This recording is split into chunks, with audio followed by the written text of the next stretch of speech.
क्यों ना हो जाए, चाहे शंकर के समान हो जाए, चाहे विष्णु के समान हो जाए, लेकिन भवसागर से जीव तर नहीं सकता। सदगुरु जरूर बनाने चाहिए।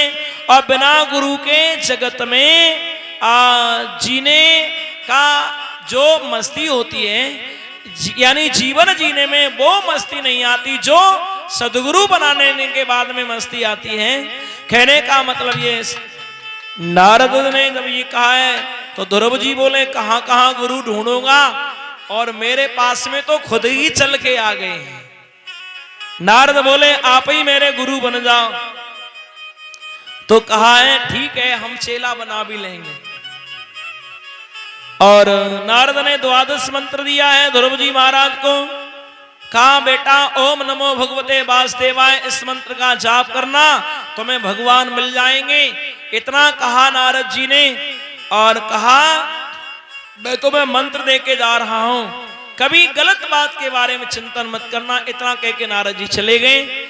और इतना कहा नारद जी ने, भला किसी का कर न सको तो बुरा किसी का मत करना, पुष्प नहीं बन सकते हो तो कांटे बनकर मत रहना। आज ध्रुव जी महाराज जब चले जा रहे हैं और भागवतकार बता रहे, मेरे प्यारे प्यारे श्रोता बंधुओं, वृंदावन में पहुंचे हैं। और वृंदावन में जब पहुंचे तो शेर और गाय एक ही घाट पर जल पी रहे हैं। चरौली वाले, शेर और गाय का बैर होता है, लेकिन ध्रुव जी बोले शेर गाय से कुछ नहीं कह रहा तो मेरा क्या बिगाड़ेगा। ध्रुव जी ने दूसरी तरफ स्नान कर लिया। स्नान करने के बाद ध्रुव जी भजन करने बैठ गए।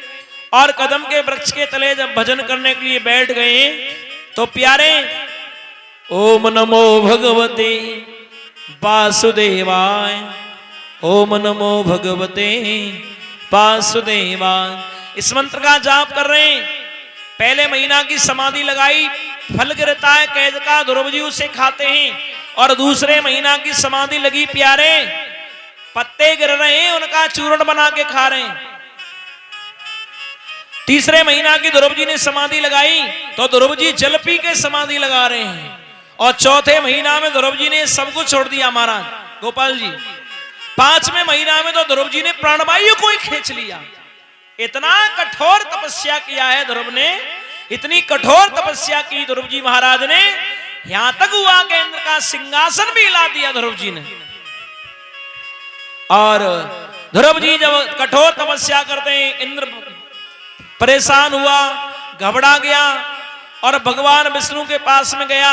और भगवान विष्णु से काम हो रहा, कोई सिंहासन लेना चाहता है। तो भगवान बोले तेरा सिंहासन नहीं जाएगा, वो 5 वर्ष का बालक भजन कर रहा है, वो मेरे दर्शन करना चाहता है। अच्छा, जितने भी ये पद वाले हैं ना, ये पद छोड़ना नहीं चाहते।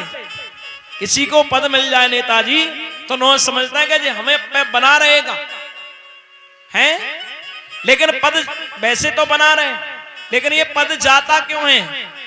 जाता है इसलिए कि पद आने के बाद मद आ जाता है। पद और मद ये दोनों भाई, जिस पर पद आ गया ने जब सिंहासन हिला दिया तो अब तो इंद्र ने जब विष्णु भगवान से कहा, विष्णु ने कहा तेरा पद नहीं जाएगा। बात पद और मद पे चल रही थी। देखिए, पद मिलने पर मद आ जाता है और इसी वजह से फिर वो पद छूट जाता है। लेकिन इंद्र फिर भी नहीं माना, इसने रंभादि अप्सराओं को भेजा। और रंभादि अप्सराओं को भेजा है, ध्रुव के सामने आके नाचने लगी हैं।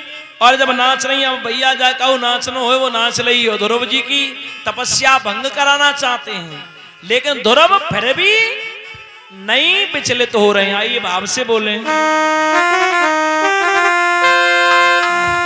सभी ताली बजा के बोले माता बहन भाई बंधो, अरे सतगुरु ने हर जगाए गई हमारी नींद